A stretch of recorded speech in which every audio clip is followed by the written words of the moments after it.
Student start कर रहे हैं क्लास 10 साइंस का chapter 2 acid basis and salt. तो ये आपकी half yearly exam pre board and CBSE board की प्रिपरेशन में काम आएगा। ठीक है, तो चैप्टर 2 है एसिड बेस एंड सॉल्ट।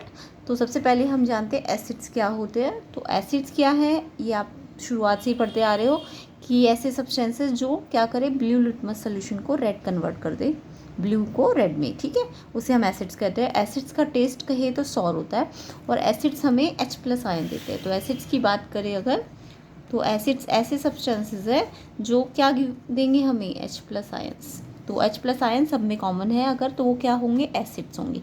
तो एसिड्स की डेफिनेशन एक और बोल सकते हैं हम, substances which give H+ ions. ठीक है, नेक्स्ट है बेसिस। बेसिस क्या होते हैं, इसमें रिवर्स कर देना, ये रेड लिटमस को ब्लू में कन्वर्ट करते हैं। तो लिटमस के बारे में हम बाद में और समझेंगे डिटेल में। ठीक है, तो अभी फ़िलहाल बेस की डेफिनेशन क्या है कि वो सब्सटेंसेस जो रेड लिटमस को ब्लू में कन्वर्ट करे और इसका टेस्ट बोले तो बिटर। एंड अगर बेस की सेकेंड डेफिनेशन बोले तो substances which give OH- ions. ठीक है, तो H+ आयन है अगर किसी के पास तो वो एसिड्स है, और OH- आयंस है अगर किसी के पास तो वो बेस होगा। क्लियर हो गया। अब नेक्स्ट है, अगर हम एसिड को कैटेगरी वाइज डिवाइड करें तो दो टाइप की कैटेगरी है, एक होते हैं मिनरल एसिड्स और एक होते हैं ऑर्गेनिक एसिड्स। तो मिनरल एसिड्स क्या है, acids which are obtain from minerals, ऐसे एसिड जो मिनरल से मिलते हैं। लाइक मिनरल्स कौन कौन से, सल्फेट्स हो गया, नाइट्रेट्स हो गया, क्लोराइड्स हो गया। ठीक है, तो जो भी एसिड मिनरल से मिल रहे हैं उनको हम मिनरल एसिड्स कहेंगे। इसके एग्जाम्पल्स कहे तो sulphuric acid H2SO4, nitric acid HNO3, HCl hydrochloric acid. ठीक है, तो ये हमारे क्या है, मिनरल एसिड्स है। ठीक है, तो इसमें एक और है कार्बोनिक एसिड H2CO3, ये वीक एसिड होता है। ठीक है, बाकी ये जितने भी मिनरल एसिड्स है ना, ये स्टार्टिंग के 3 ये स्ट्रॉन्ग एसिड्स होते हैं। तो स्ट्रॉन्ग एसिड को हम बाद में भी पढ़ेंगे। तो जनरली क्या अगर कहे तो मिनरल एसिड कैसे एसिड्स है, स्ट्रॉन्ग एसिड्स है। बस एक्सेप्शन में हम याद कर सकते हैं कार्बोनिक एसिड, जो कि मिनरल तो है बट स्ट्रॉन्ग नहीं है, वीक एसिड है। क्लियर। उसके बाद नेक्स्ट आते हैं ऑर्गेनिक एसिड्स। ऑर्गेनिक एसिड्स वो एसिड्स होंगे जो प्लांट एंड एनिमल्स से मिलेंगे, obtain from plant and animals. Clear. तो इसकी एग्जांपल्स की बात करें तो सिट्रिक एसिड हो गया, एस्कॉर्बिक एसिड हो गया, टार्ट्रिक एसिड हो गया, लैक्टिक एसिड हो गया, एसिटिक एसिड हो गया। ठीक है, तो अगर इनकी क्वेश्चन में ना सोर्सेज भी पूछ लेते हैं कि सिट्रिक एसिड किस सोर्स से मिलता है, या सोर्स आपको गिवन है तो आपको पूछ देंगे ये कौन सा एसिड है। तो इसके लिए आप ये याद कर लेना। तो फर्स्ट अगर ऑर्गेनिक एसिड की बात करें तो सिट्रिक एसिड। सिट्रिक एसिड जितने भी सिट्रस फ्रूट्स है यानी खट्टे फल जो होते हैं, लेमन्स, ऑरेंजेस, ठीक है, तो उसमें क्या होता है, सिट्रिक एसिड। तो अगर आपसे बोल दिया सिट्रस फ्रूट या लेमन्स में कौन सा एसिड है तो आप बोलोगे सिट्रिक एसिड, या सिट्रिक एसिड के सोर्सेज पूछ लिया तो ये। नेक्स्ट होता है ascorbic acid. Ascorbic acid like kiwi, lemon, strawberry, ये विटामिन सी जिसमें भी होता है। ठीक है, तो लाइक इसकी तरह ही है ये। टार्ट्रिक एसिड किस में पाया जाता है, टैमरिन, इमली में, अनराइप्ड ग्रेप्स जो होते हैं। लैक्टिक एसिड कर्ड या सॉर मिल्क में पाया जाता है। ठीक है, तो आपको ऐसे याद करना है, लैक्टिक एसिड के सोर्स या सोर्स गिवन होगा तो एसिड का नाम। नेक्स्ट है एसिटिक एसिड। एसिटिक एसिड को हम इथेनॉइक एसिड भी बोल सकते हैं। तो ये किस में होता है, विनेगर जो सिरका हम यूज़ करते हैं। ठीक है, ऑक्सैलिक एसिड टमाटो में होता है। एंड फॉर्मिक एसिड, इसको मिथेनॉइक एसिड भी कह सकते हैं, ये हमें एंटिस्टिंग जो चींटी का डंक होता है उसमें मिलता है, या फिर नेटल लीफ स्टिंग में मिलता है। ठीक है, तो ये आपको लर्न कर लेना है। ठीक है, नेक्स्ट अगर बात करें तो एसिड्स को और भी कैटेगरी वाइज डिवाइड किया जाता है। एक होते हैं स्ट्रॉन्ग एसिड्स और एक होते हैं वीक एसिड। ये मैंने आपको मिनरल एसिड में समझा दिया है। स्ट्रॉन्ग एसिड्स लाइक ये क्या होता है, स्ट्रॉन्ग एसिड जो मोर H+ आयन की बने। अब हमने पढ़ा था कि एसिड्स क्या करते हैं, H+ आयन देते हैं ना, तो जो ज़्यादा H+ आयन देंगे, ठीक है, gives more H+ ion, are called strong acids. Okay, and weak acid इसका रिवर्स है, acids which give less H+ ions. ठीक है, तो यहाँ पे डेफिनेशन पे जाएंगे तो acid which dissociate into ions completely, यानी कि आपको पता है HCl है, एक एसिड है ना, तो जब मैं इसे डाइल्यूट करूँगी यानी कि इसमें वाटर मिक्स करूँगी तो ये क्या होगा, ड्राई फॉर्म में नहीं होगा, वाटर के साथ ही ये क्या हो जाएगा, आयंस में स्प्लिट हो जाएगा। यानी कौन कौन से आयन दे देगा, एक तो H+ और एक Cl-। ठीक है, कब, जब ये वाटर होगा इसमें। अगर ड्राई फॉर्म में HCl बोलेंगे तो ये H+ आयन नहीं देगा। ठीक है, क्लियर। तो HCl जो है वाटर के साथ आयंस में ब्रेक हो जाएगा। तो जो एसिड आयंस में कम्प्लीटली डाइसोसिएट हो जाए, मीन्स अगर मैंने इसके 10 मॉलिक्यूल्स लिए होंगे ना HCl के, तो कितने H+ मिलेंगे आपको? 10 ही H+ मिलेंगे एंड 10 ही Cl- मिलेंगे। तो अगर कम्प्लीटली डाइसोसिएट हो जाता है, आयन में डिवाइड हो जाता है कम्प्लीटली, यानी कि जो ज़्यादा H+ देगा, जितने थे इसके मॉलिक्यूल उतने ही H+ हमें उतने ही मिल रहे हैं, तो उसको हम क्या कहेंगे? Strong acid. तो स्ट्रॉन्ग एसिड में ये तीनों है, ठीक है। वीक एसिड में, यानी कि अगर मैंने 10 मॉलिक्यूल लिए होते HCl के और मुझे 2 ही मिलते H+, तो यानी कम H+ मिल रहे हैं ना। तो अगर कम H+ मिल रहे हैं या फिर वो डाइसोसिएट नहीं हो रहा इनटू आयंस कम्प्लीटली, पार्शियली कह सकते हो बट कम्प्लीटली नहीं होता है, ठीक है। अगर वर्ड आया कि एसिड विच डाइसोसिएट पार्शियली, तो आप बोलोगे वीक। बट अगर जो डाइसोसिएट नहीं हो रहे कम्प्लीटली, उनको भी हम क्या कहेंगे? वीक। या तो कह दो कि कम्प्लीटली डाइसोसिएट नहीं हो रहे, या फिर कैसे डाइसोसिएट हो रहे हैं? पार्शियली। पार्शियली का मतलब समझ के 10 मॉलिक्यूल होंगे ना, जैसे इसके अगर मैं 10 मॉलिक्यूल लूँगी तो H2CO3 के अगर हम 10 मॉलिक्यूल ले रहे हैं तो H+ और CO3-, ठीक है। CO3 में 2 चार्ज होता है, तो ये 2 बनेंगे, ठीक है। जितना चार्ज होगा उतने ही H+ बनेंगे। तो H में तो प्लस होता है, तो यहाँ 2 लिखना पड़ेगा। तो ऐसे करके हम इसे आयनाइज करते हैं। तो जो अगर इसके 10 लिए होंगे ना, तो H+ के सिर्फ 1 या 2 ही बनेंगे। तो जब क्या होगा? कम्प्लीटली डाइसोसिएट नहीं होगा, तो उसे वीक एसिड कहेंगे। या फिर सिंपल डेफिनेशन कहे स्ट्रॉन्ग एसिड की, acids which give more H+ ions are called strong acids, and acids which give less H+ ions are not ionize completely, okay. तो उसे हम वीक एसिड कहेंगे। तो वीक एसिड तो मैंने आपको बता ही दिए थे, जितने भी ऑर्गेनिक एसिड्स होते हैं वो वीक एसिड होते हैं, क्योंकि वो हम खा भी सकते हैं, तो इसलिए वो वीक है। बट मिनरल एसिड में मैंने एक एक्सेप्शन बताया था, वो वीक एसिड है। ये जो कार्बनिक एसिड है ये वीक एसिड होता है। तो strong acid and weak acid में आपको डिफरेंस समझ आ गया होगा, क्लियर।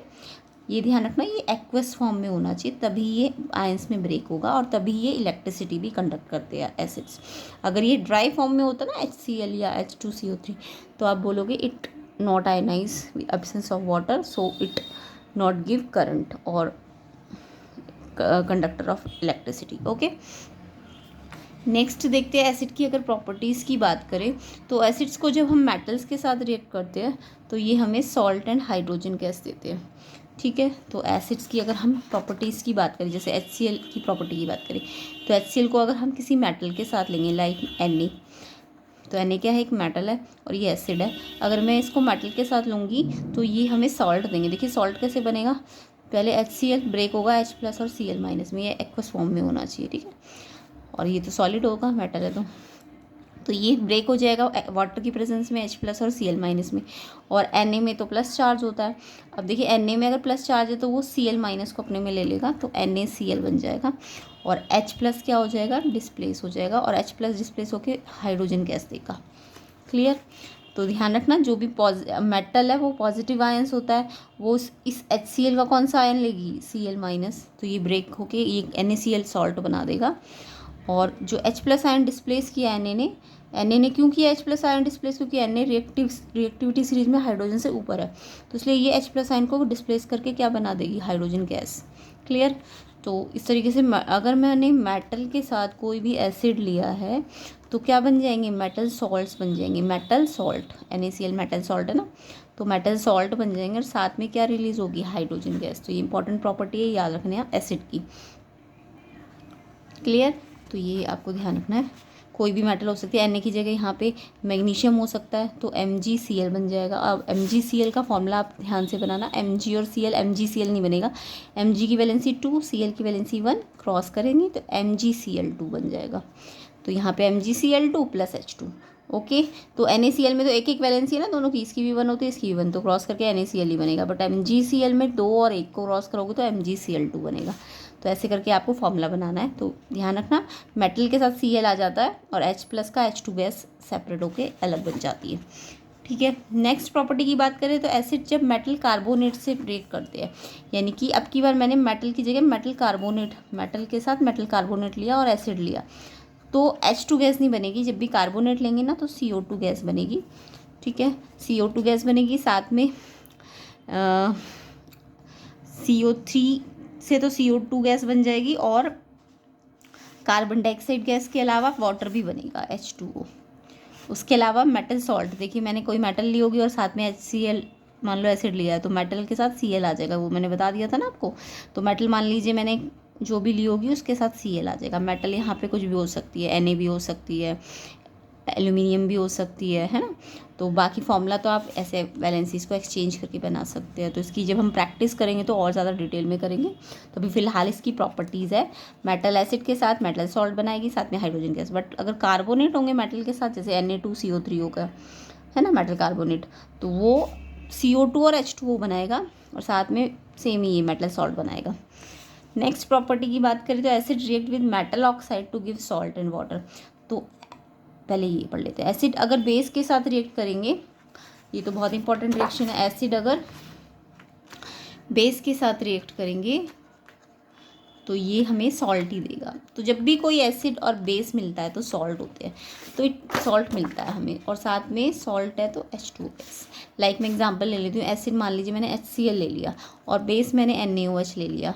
देखिए मैंने बोला ना, एसिड है तो H+ होना चाहिए, बेस है तो OH- होना चाहिए। तो एसिड में HCl H+ है ना, और बेस में Na और OH आयन जरूरी होता है, वो बेस होता है। तो बेस के बारे में भी अभी हम डिटेल में पढ़ेंगे, जैसे एसिड्स के बारे में पढ़ा। तो मैंने ये लिया। अब देखिए क्या होगा कि H+ और Cl- वाटर यहाँ होना जरूरी है, एक्वस फॉर्म में होना चाहिए। तो ये आयंस में ब्रेक होगा H+ और Cl- में, ऐसी Na+ और OH- आयंस में ब्रेक हो जाएगा। क्लियर। अब अगर ये ब्रेक हो गया तो इट मीन्स क्या होगा, इसके प्लस के साथ इसका नेगेटिव आ जाएगा, मेटल का जो पॉजिटिव होगा इसके साथ नॉन मेटल का नेगेटिव, तो कंपाउंड बन जाएगा ना, NaCl बन जाएगा। और आपको पता है H+ और OH- जब मिलेंगे तो वो बना देंगे वाटर। ठीक है। अब जब भी कोई एसिड और बेस मिलता है तो सॉल्ट बनता है। इस रिएक्शन का एक स्पेशल नेम होता है न्यूट्रलाइजेशन रिएक्शन। क्या होता है इसका नाम? Neutralization reaction. ये आपने 8th में भी पढ़ा होगा, न्यूट्रलाइजेशन रिएक्शन। क्लियर हो गया। तो एसिड आप H2SO4 भी ले सकते हैं, H2SO4 साथ में मान लीजिए इसको मैंने KOH ले लिया बेस। तो यहाँ पे देखिए ये ब्रेक होके H+ और SO4 में कितना चार्ज होता है 2-, तो ये इसमें ब्रेक हो जाएगा। अगर ये एक्वस है, ये भी एक्वस होना चाहिए तभी ब्रेक होगा, अदरवाइज़ नहीं होगा। ठीक है। ऐसे K+ और OH- हो जाएगा। अब देखिए मैंने आपको कहा मेटल के साथ तो इसका ये जो सेकंड वाला पार्ट है, नेगेटिव पार्ट, वो चला जाएगा। तो KSO4, अब इसका फॉर्मूला बना दीजिए। 2, इसकी वैलेंसी भी 2 होती है, पोटेशियम की 1 होती है, इसकी 2 होती है। तो क्रॉस करेंगे ना तो K2SO4 बनेगा। ठीक है। तो ये मैंने रफ में करना है, तो ये आप ध्यान रखना, फॉर्मूला ऐसे बनाना है। K2SO4 बनेगा, इसका पॉजिटिव इसके नेगेटिव के साथ सॉल्ट बना देगा, एंड साथ में H+ और OH- क्या बना देगा? वाटर।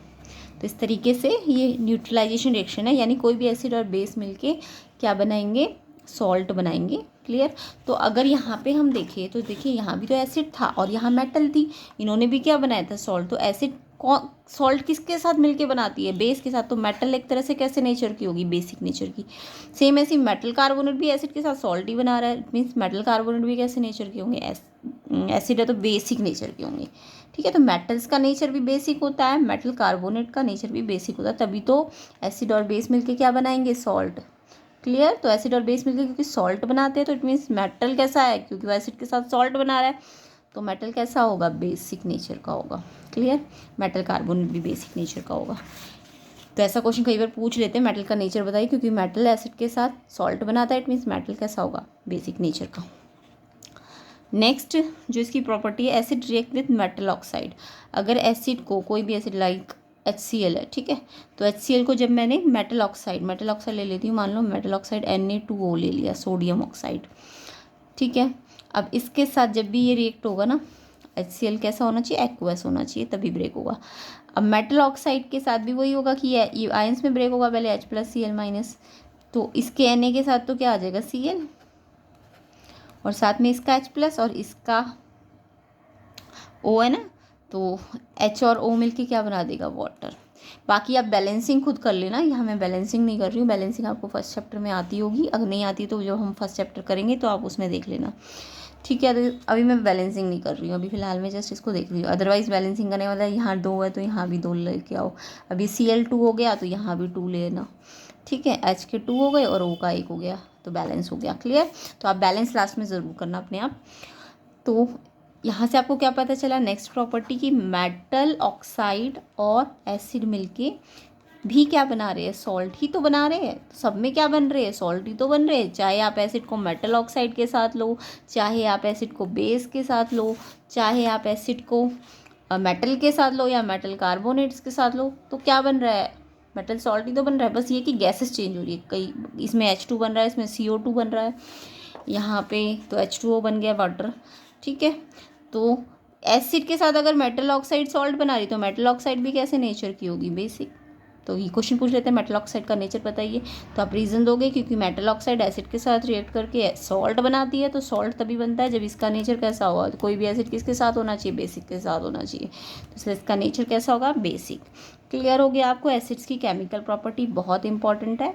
नेक्स्ट वीडियो में हम बेस के बारे में जानेंगे और बेस की केमिकल प्रॉपर्टीज़ के बारे में जानेंगे। तो आप चैनल से जुड़े रहिए एंड वीडियोस को देखने के लिए सब्सक्राइब कर लीजिए चैनल को, और वीडियो को लाइक कीजिए, शेयर कीजिए।